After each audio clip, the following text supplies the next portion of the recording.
Hi, good morning. My name is Kevin Galonia. I'm affectionately known in New Hope as Coco, and I am Secretary of New Hope Celebrates.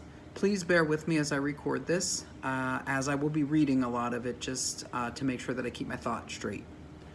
Growing up in East Ohio in the 1980s and early 1990s was challenging. At the time, anything gay was negative. I never heard anything positive about gay people.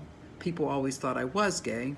I guess I was fabulous back then too, but I was constantly ridiculed for it by some of my peers and even adults, and I was even physically threatened. My family, however, was always very loving and accepting of me as I was. I just never knew if they would continue to be so if I told them I was gay. So I struggled for many years trying to change myself into somebody that deserved to be loved, or that I thought people would want to love. I just assumed I'd be alone forever. While unhappy on the inside, I was successful on the outside and was able to cope in silence through high school and college. By the time I got to graduate school, it was just too much to handle. Every commute to and from school seemed to be filled with tears, and every streetlight looked like a way out of the pain. Honestly, had I not loved my mom so much, I would be dead today. I just could never put her through that pain.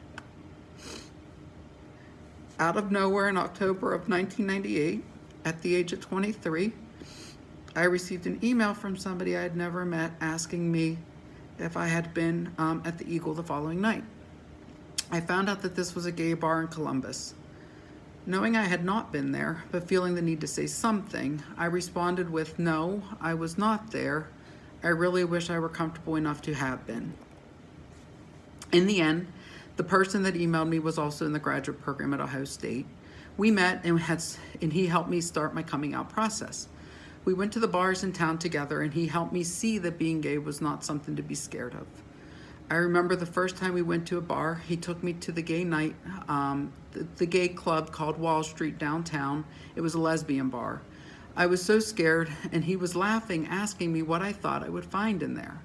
I told him I didn't know. I just knew it would be bad because everything gay is bad. I had the time of my life. After a couple weeks, I finally looked myself in the mirror and said to myself that I was gay. I remember crying uncontrollably after having done this, but feeling like a ton of bricks had been lifted from me. I never felt more relieved in my life. I was still scared to tell my family though and continue to hide this from them for the next couple of months. During one of our trips to Wall Street, a guy from San Diego came up to me and asked if I went to Ohio State. I said, "Yes, how did you know?" He said that he saw me standing on a table at the faculty club earlier that afternoon, which in fact I had been. I guess I was still fabulous without realizing it.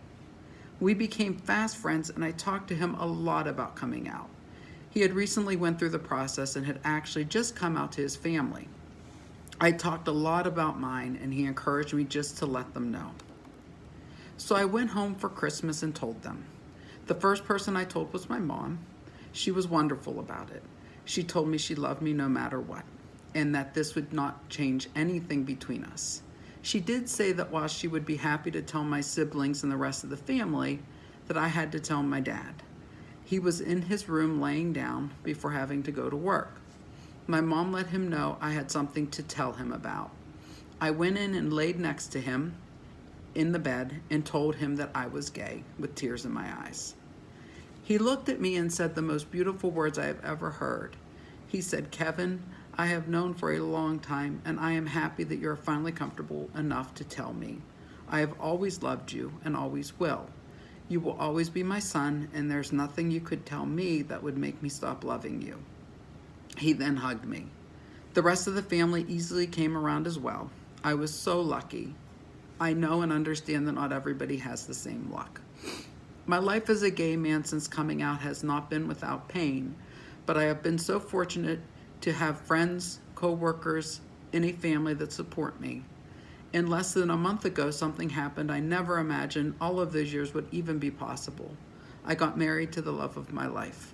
Mark and I tied the knot on September 15th this year after 5 years together. Each coming out experience is different and you control yours. Just know that there is a community of love and support in New Hope should you need it. I am New Hope and I hope you are too.